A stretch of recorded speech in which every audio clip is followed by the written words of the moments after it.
यो चाहिँ साना सिजेको कुलो चाहिँ अस्ति पहिरोले लगेर यो चाहिँ केटाहरूले त्यत्तिकै आफै श्रमिकले नै बनाइरहेछ।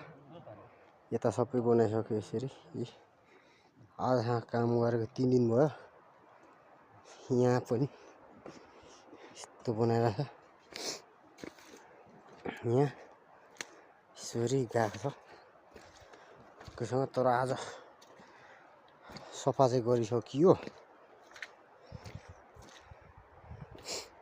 म चाहिँ पानी फर्काउनु जाँदैछु। यहाँ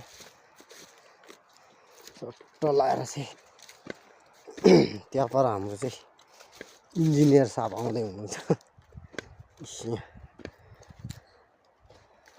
यहाँ आइपुगिसक्यो। Hello sir.